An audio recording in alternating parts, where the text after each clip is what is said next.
It lowers my seat every time. I don't know. I don't know who's doing that. I had in the Streets for All meeting, we got in there and Rebecca.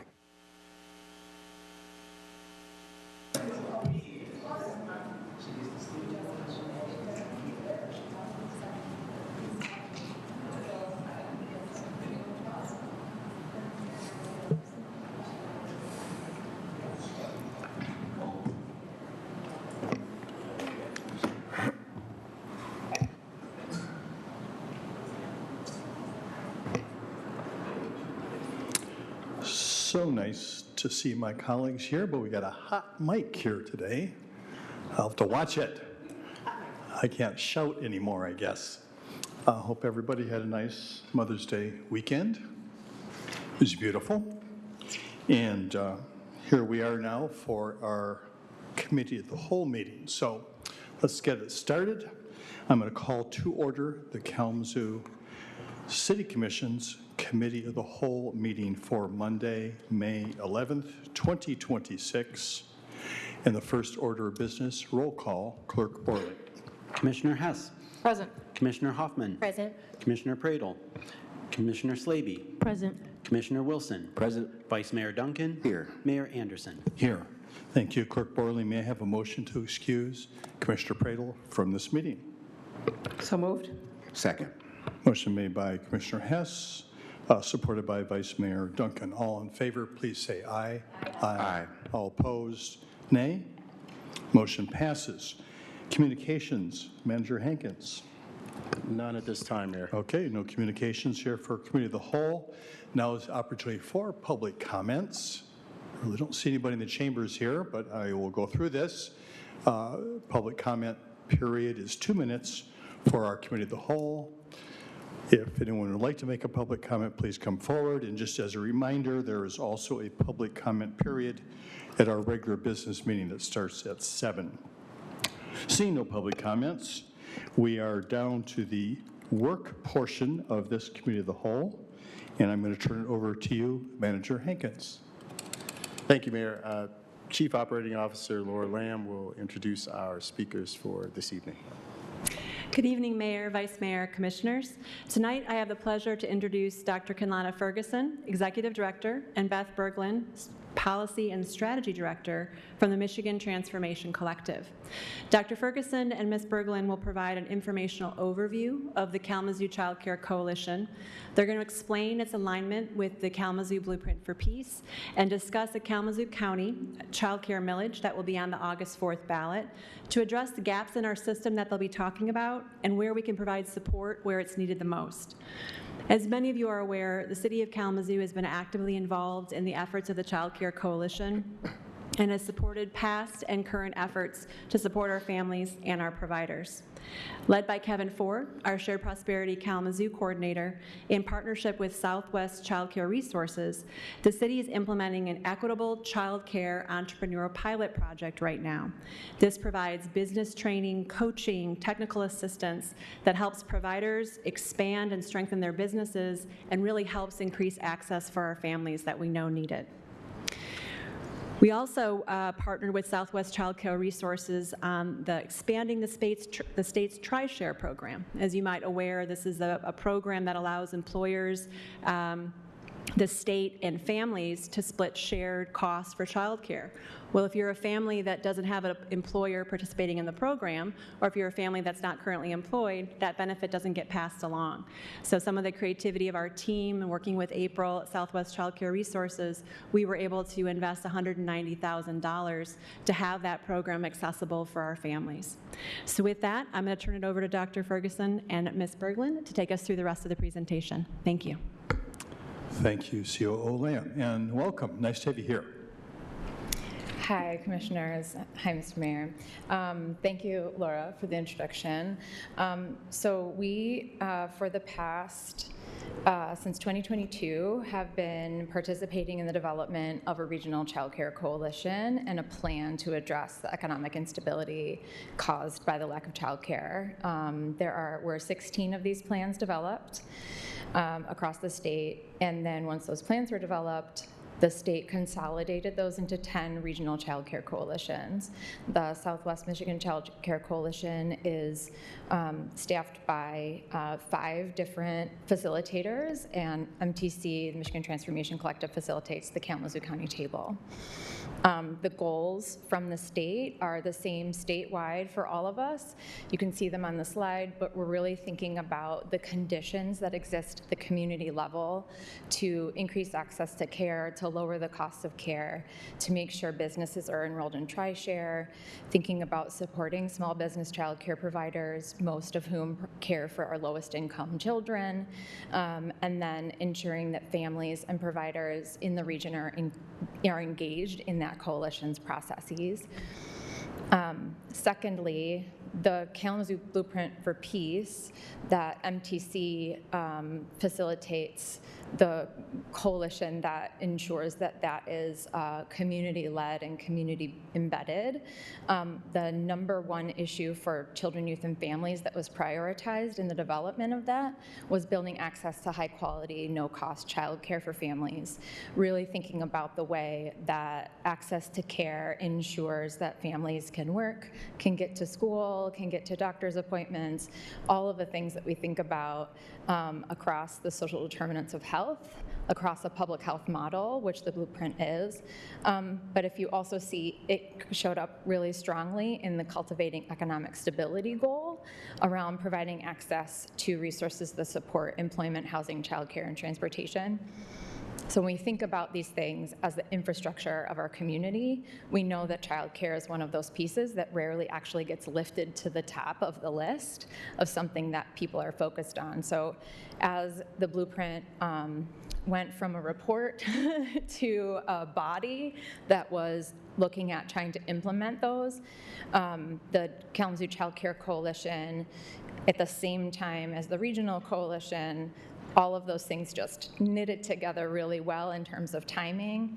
And we were able to, in November of '24, start meeting as a child care coalition to really address wages, lowering the cost of care, and all of those things. So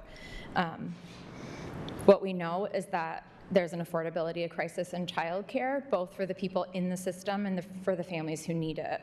The teachers who work in the industry don't make enough to make a living wage, and in order for them to make a living wage, we have to make parents pay more, and there's no wiggle room in between those two things. Childcare businesses are paying between 80 to 87% of their costs in labor, so the rest of their costs are all their rent, their utilities, the food, supplies. There's no way to lower those costs. So increasing the wages of their teachers would have to come out of the pockets of families who are already struggling to afford the cost of care. In Kalamazoo County, the average cost of care for an infant is $280 a week. And I know it doesn't sound like a lot per week, but it's more than $12,000 a year. So if that's the average cost for an infant, we know people who are paying $400 a week. We know people who are paying slightly less, who are paying about $200 a week. And when you think about the difference in that, we're really talking about sacrificing quality. So families who can't afford to pay $400 a week, they can't buy themselves into a quality program if they can't afford it. Unlike public schools, where you can move to a district, you can't move to a place where the cost of childcare is lower, you just can't afford it. We did a survey back last year, and you can read through a lot of the data. There's a 25-page report that we can send you that we put together in December. But we did a survey that over 400 community residents responded to, parents, teachers, community members, and employers. And so some of the data on the next couple of slides came from there. But really thinking about 82% of parents were saying that childcare is too expensive. Annual cost of care for children for an infant is well above, these are 2023 numbers, is above $11,000 a year. So if you're a parent who is trying to look for childcare, we had parents come up to the microphone who have 6-year-olds who are still getting emails from childcare centers telling them that they're off the infant waiting list. So if we know that you can't find care in this community and parents can't pay for care in this community, the ability for parents to sit on a waiting list, pay $100 to get on the waiting list. The joke is that if you have a good date, you should probably put your name on a child care list, because a year and a half from now, you might get a call that says you have a slot. For providers, 95% of parents surveyed that said competitive wages for the teachers were very important. Over 50% of our workforce qualifies for at least one public benefit. So their wages are so low that they qualify for SNAP, Medicaid, for the child care subsidy themselves. And kindergarten teachers are earning $17 on average more per hour than they are. The state has started a child care wage boost, a pilot, which is run through the Southwest Regional Childcare Coalition. And so full-time teachers are getting $300 a month and part-time teachers are getting $200 a month. And across the state there, I believe there's 2,500 teachers enrolled in that pilot. So really looking at what does the impact of that wage do to the industry to help them stay in the industry. When we surveyed the teachers, 92% of them said that a $300 a month increase would help them stay in the industry. We know that Kalamazoo County is a child care desert. For every one baby, for every 4 babies, there's 1 slot in childcare. So if you're a family who's got a newborn, you're fighting with 4 other families to find a licensed childcare spot in this county. There are some parts of the county that are 1 to 9 as that ratio. So it's on average of 1 to 4, but some parts of the county, the childcare access is so limited that families can't possibly find care near their home. We know that Michigan ranks 39th in labor force participation for a reason. We lose an estimated $2.88 billion annually because of the impact of the lack of childcare. It was a U.S. Chamber Foundation study that was done in partnership with the Grand Rapids Chamber and the Early Childhood Investment Corporation. We lose out on $576 million annually because of parents' instability in the workforce, because of parents having to leave the workforce, go to reduced time because of the lack of care. This slide is the last one that I'll go over really thoroughly. It's really important that you understand what you're looking at. So families under 200% of the poverty level qualify for the state child care subsidy. That's a family of 4 making $64,000 a year. Any family above that cannot qualify for any state subsidy for childcare unless your employer is enrolled in the TRISHARE program. So the TRISHARE program, which Laura described, the state pays a third, the employer pays a third, and the family pays a third of the cost of care, reducing the family's cost of care by 2/3. It's an amazing program. There are less than 300 children in the 8-county region that we live in enrolled in TRISHARE. So yes, there are employers. There's 300 of them statewide. Bronson is one of them. Kalamazoo County is one of them. The city of Portage is one of them that are enrolled in TRISHARE for their employees, but there are less than 300 kids in our region enrolled in that program. The state subsidizes the cost of care right now in Kalamazoo County for 1,100 children 4 and under. there are 2,500 babies born every year. So of the 10,000 babies born in the last 4 years, only 1,100 are receiving subsidized childcare.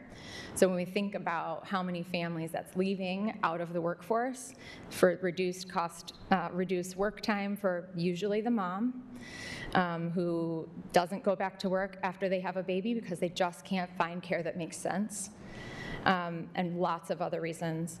But when we look at this chart, that bright green box is the families who only have access to TRISHARE. So if your employer doesn't enroll, you don't have access to a program that can reduce your cost of care. It's a 3-system problem. Our flat reimbursement rates for caring for low-income children, the state has not increased the rates that providers get since 2023. So providers who do receive subsidized care for families that they care for, they haven't gotten a wage increase in 3 years, and the minimum wage has gone up 45%. So when we think about their costs, the families who are being harmed the most are the families who are our lowest income babies. 71% of the workforce earns less than $15 an hour. That means that 71% of the workforce is going to be earning minimum wage in January when the minimum wage hits $15 an hour. Childcare providers who care for low-income kids have no way to raise their rates on families to ensure that they can pay that $15 an hour wage. The main real issue is that in childcare, it's a problem of ratios. We have infants who require 1 teacher for 4 babies, and for babies 30 months and up, it's 1 to 8. So when you look around town and you're like, you know, ABC preschool, 1, 2, 3 preschool, it's because their ratios make it a better business model. You don't have to pay for as many teachers when you're not caring for babies, which is why it's so hard to find infant care, which is why we live in a childcare desert.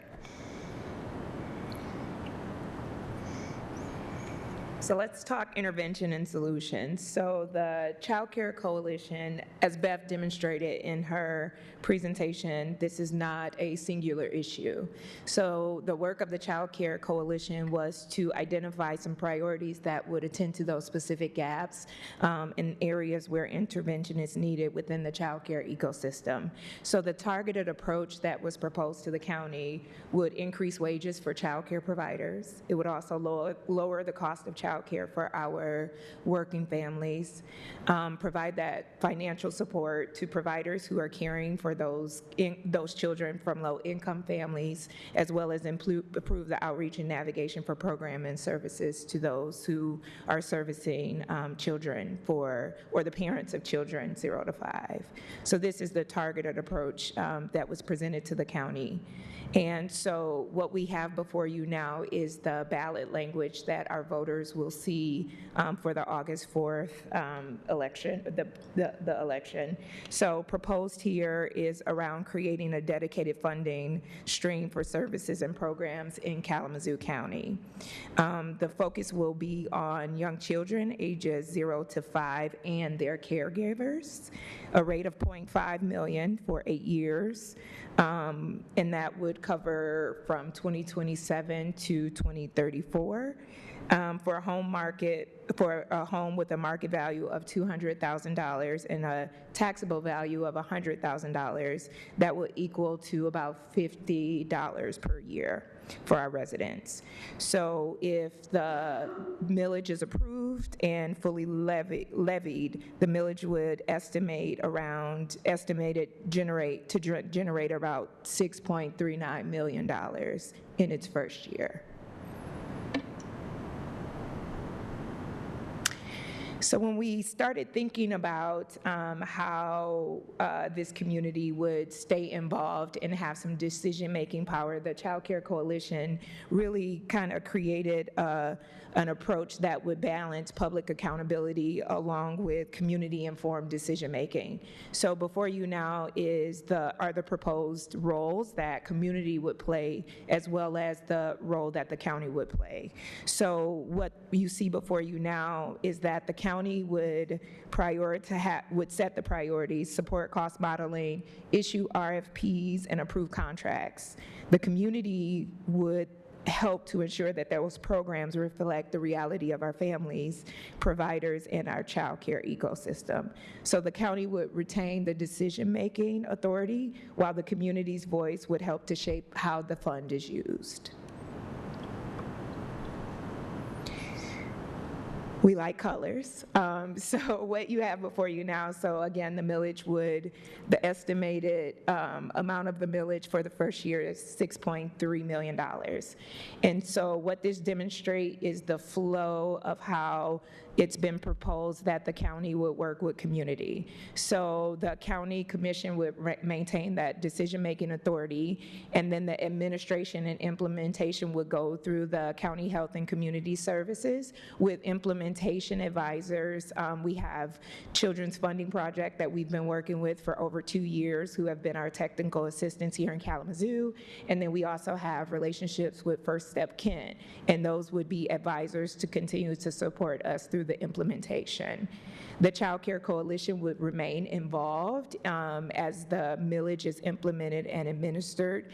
And from the Childcare Coalition, kind of coming up, we have proposed a millage advisory committee, as well as a RFP review committee. And so this would then continue to keep the community informed in the decision-making process as the millage is implemented. So what the oversight and governance would look like after election, this is what this slide is demonstrating, like the process.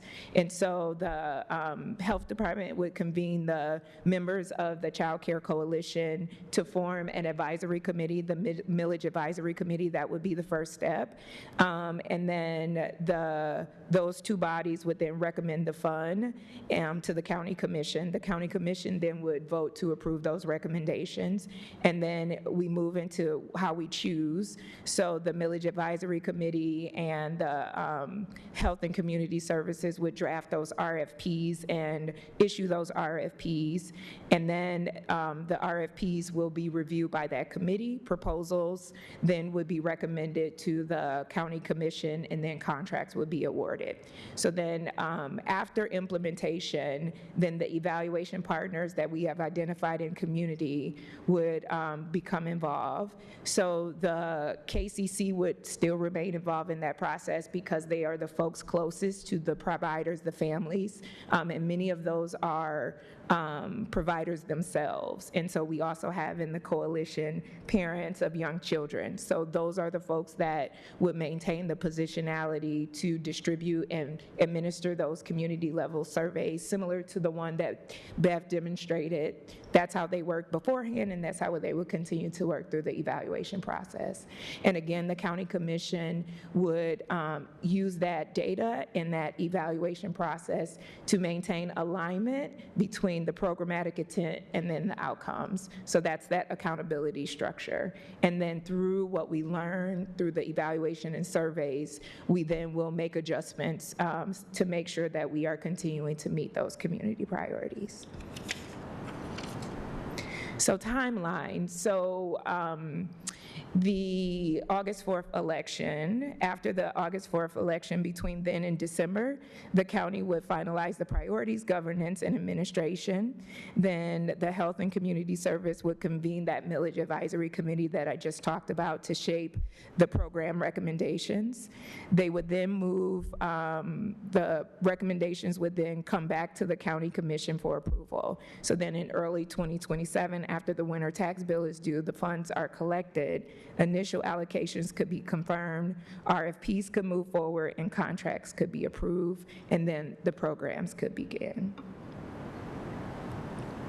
So then a simpler way to think about the administrative function is around collect, prioritize, design, and distribute.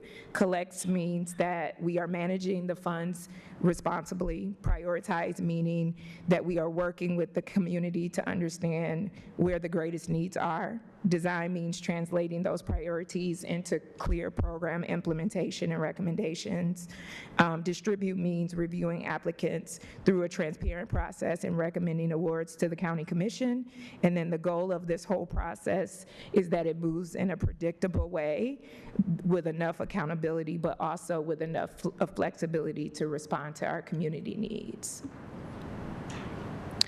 So Beth talked earlier about, I'm not going to read through this slide, but Beth talked earlier about the alignment of the proposed millage, the proposed millage, and then its alignment with the regional coalition and the Blueprint for Peace. So that's what you have before you, just kind of a better way to think about how those recommendations are really aligned with the regional coalition as well as the Blueprint for Peace, really looking at the upstream factors that contribute for the Blueprint for Peace gun violence, and then with the regional plan really aligning what's happening across the state, and then the recommendations of the Childcare Coalition that you have before you is an extension of both of those programs.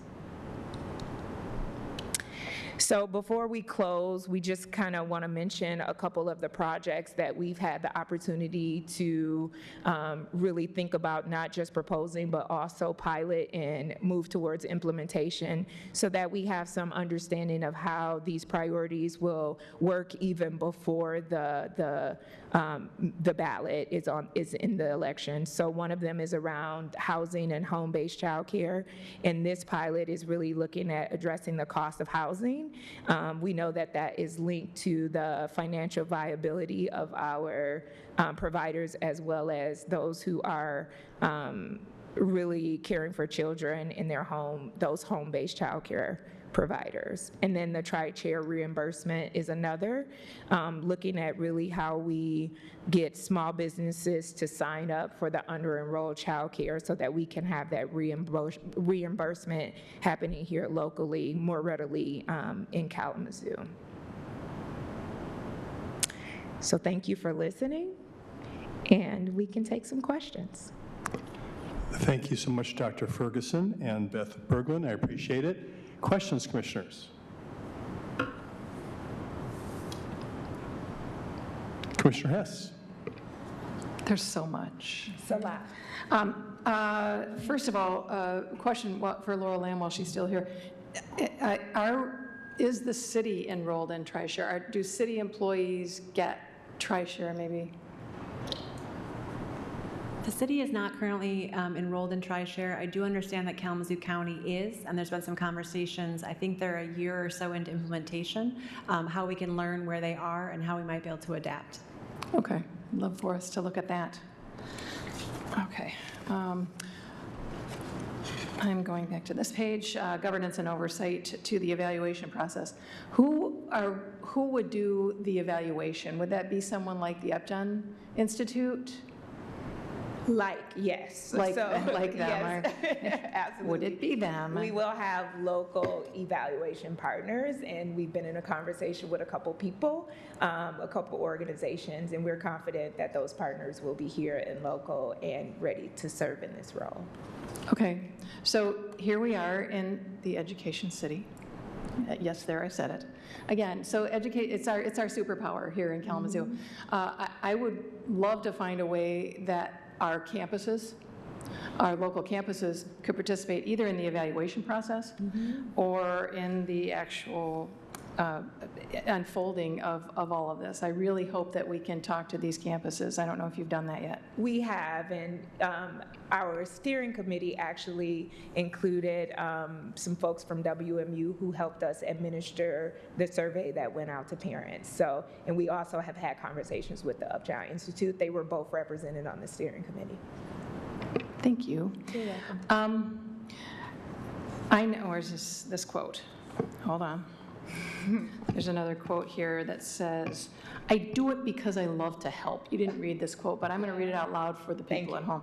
I do it because I love to help. I intentionally accept CDC families because I know people that will not take the state subsidy because there's always something with the payment. I've been there before, and I know how difficult it is to find someone you can trust that will take care of your children. Now, yes, I'm going to go there because when my kids were little, I always knew that if they were with someone who loved them, that I could be at work fully paying attention to my job. And if folks who are caring for our youngest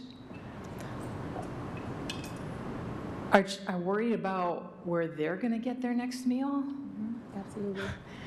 so there's just this waterfall of outcomes with childcare. So this is really important. But then also it's important because early education, early childhood education, and then I think the Blueprint for Peace is happening because of the response to violence and gun violence in our community. Let's connect those dots. Absolutely. Absolutely, the dots totally connect between outcomes and early childhood care. Yes. And it's so very important. And lastly, I'll just say, it's needs to be said that every time we get a tax bill goes out and the city mails our tax bills out, people come and address us and say how their taxes are too high, when we need to understand all of taxes. So we in the county have a task in front of us to educate, to truly educate the voter and the taxpayer about what this is about. Oh, I don't have kids, so it doesn't affect me. Yes, it does. We are all philanthropists. So by paying our taxes to the senior millage, to the housing millage, we are all being philanthropists at a particular level. So I'm happy to sit in the conversation and to support this. This is truly a need in our community, economic, emotional, safety, everything. Thank you, ladies, for doing what you do and for speaking how you're speaking. Thank you. Thank you. Thanks, Commissioner Hess. Other questions from commissioners? I thought you were raising your hand. I have a few. So I'm going to ask about some specifics. Okay. Having been involved in millage efforts myself over time, and I know that it is complicated by a variety of things. One is determining what seems like kind of a sweet spot on the millage side in terms of you're hoping it's going to pass, so these efforts won't be futile. And the other side, then, what are you going to raise and what can you do with that? So I know it's a balancing act there, because probably the need would warrant a much higher millage rate than just 0.5 to fully address that. So you just have to find a spot to work with. And I get there's a kind of an art to that.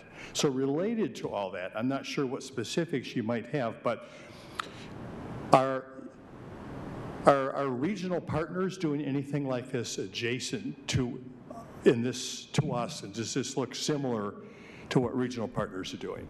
Yeah, I'm not gonna make a headline here, but there are other people in the region who are considering millages for childcare. In Southwest Michigan. Yeah. Kent County already has one. We mentioned First Steps Kent as an implementation partner. They re-upped a millage a year and a half ago. Is it a similar millage rate? Or? It's higher, but well, it's a lower rate, but they have a higher housing value, so they get more. Yeah. And their initial.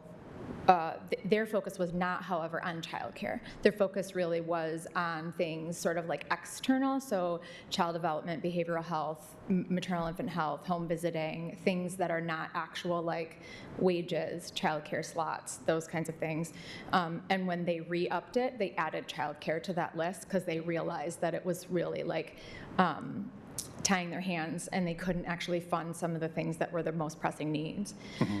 There are other counties up north that are doing this as well, up closer to Mackinac. And across the country, we mentioned the Children's Funding Project. They're a technical assistant that's grant funded. They've been helping us for free for this whole time. They support cohorts of communities that are doing this. I think there are 7 communities in our cohort right now for this year. There's 13 of them in Florida. Other states have really looked at this way of like taxing themselves for children's issues and for their community's issues in a really interesting way. There was a second part of your question. Well, that's helpful. Okay. I have some more, so I'll roll into it. So I know on the other side of things, at least the article that was published about this, indicates there's some details that will have to be filled in as this all comes together. You're not going to know everything, so I recognize that. But I'm sure when you look back and the effort you're putting in, you're thinking on the assistance side, can we do some of the things and make a difference in the various areas that we've identified? So, for example, do you have any sense about ultimately how many young children could be assisted with the millage funds you're talking about raising? Do you have any sense of numbers there? You threw out, a number of 10,000, for example, and I know this dollar amount would not get to all of that by any means. So are you thinking about numbers on that side of things at all? Well, and if you don't want to talk about it, that's No, fine. we can. No, what we can talk about is we've had an opportunity through the Children's Funding Project to talk through and have access to cost modeling. So depending on what the county really prioritizes, we have access to doing that cost modeling to really be able to determine where our dollars can have the most impact. And so some of that had been done initially just to kind of give us a sense.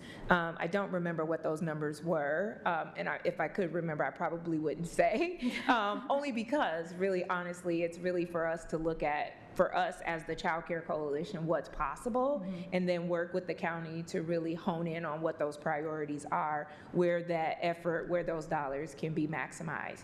The ballot language is open and to allow for the flexibility. So let's just say from year to year, there are new initiatives and programs at the state that would really address one part of this proposed areas of focus. Well, then that would allow for us to do some cost modeling and think about how we can prioritize another focus area and be able to demonstrate that that would have the most significant impact, knowing that state funding would be coming, and we know that that changes. Yeah, so that's great. That makes sense. So, because I'm certain if you just ran a real simple math problem, you could say, well, you already told us how much it costs a year, Yeah. Divide the number, you come up with but you're probably thinking along the lines of some sort of a subsidy model. Yes. You're not going to jump in and you're not going to be paying the full That's right. toll. Right. So what does that subsidy amount look like Correct. to get to something feasible and yet be able to serve as many Absolutely. families as possible at the same time?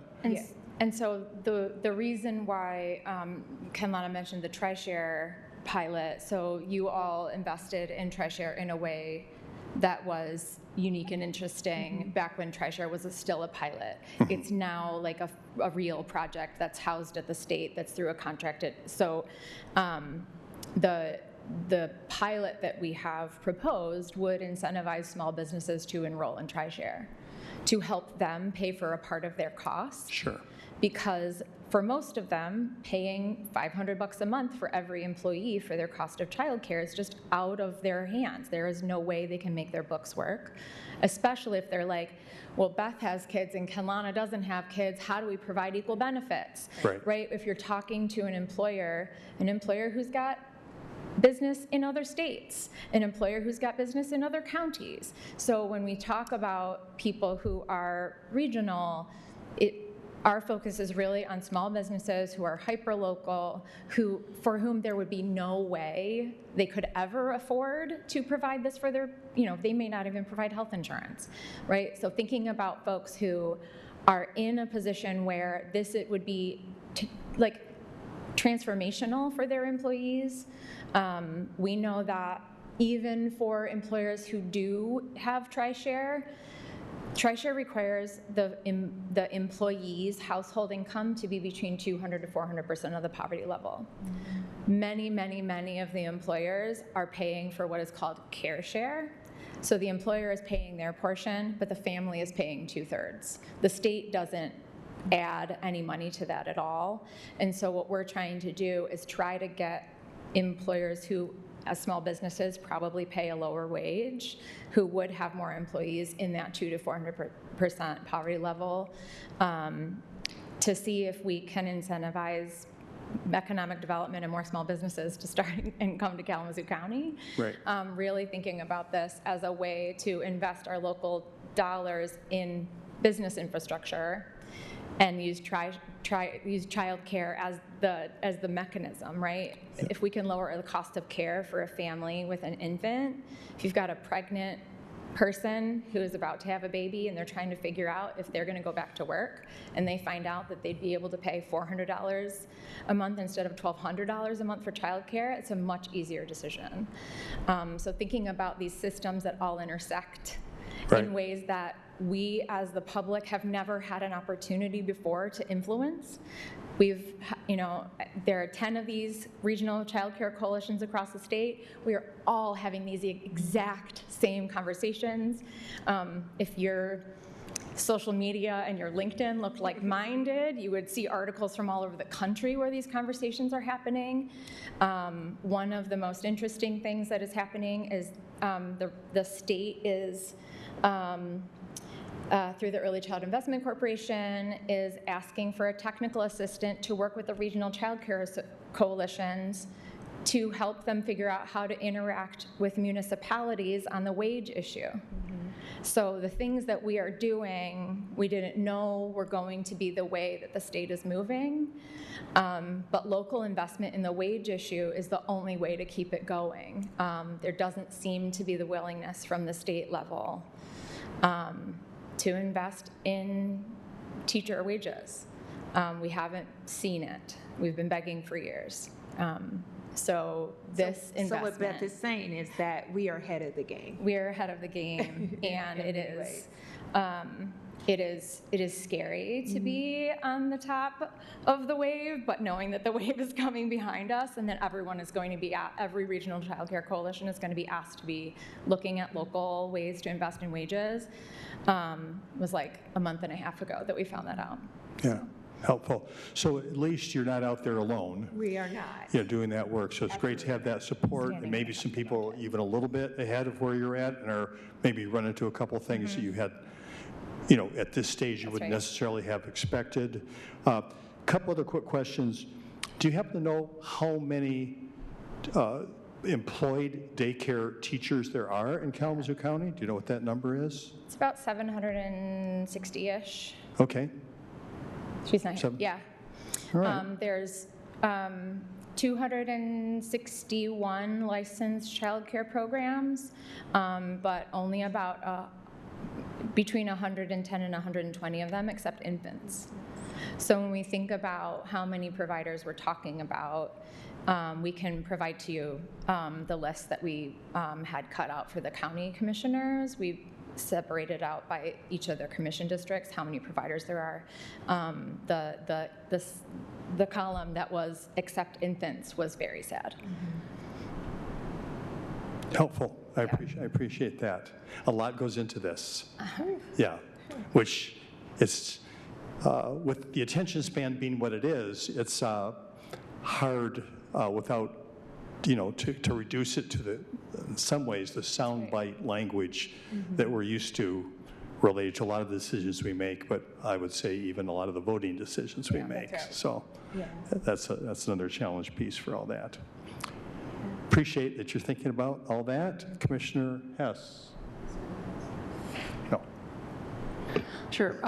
Quickly, you go ahead and can tell us a little bit about what they're doing at CalSec. I'm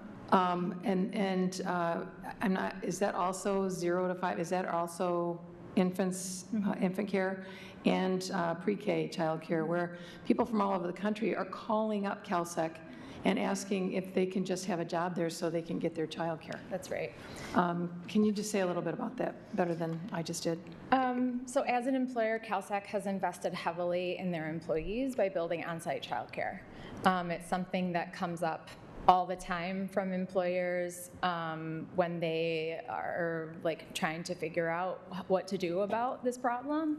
And from, I'm not going to speak for CalSec, but from the families that I know who work there and send their children there, it was a transformational opportunity for them to have care that was right on site for them with their family. It's just not feasible for so many employers to even consider building, right? They had a home on site that they could convert to a child care center. And it's beautiful and amazing. And it's a great model if you can do it. So, And they participate in TriShare. right? Yes. So I do sit on a legislative committee for Casey Ready Force, and we had a seminar where CalSec presented and encouraged any other employers in the county to do this for their employees if it's possible. If it's possible. Yeah. Thanks again, Commissioner Hess. Anything else, commissioners, at this point? Well, seeing no other questions, thank you so much for coming and presenting to us. And I bet you're going to take this show on the road, so good luck with all that between now and August 4th. Thank you. Yes, thank you.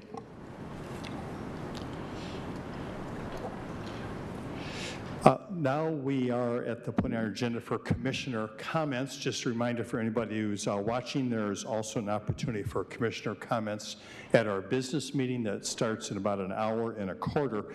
Any commissioner comments for the good of the order for the committee of the whole? Seeing none, we are adjourned.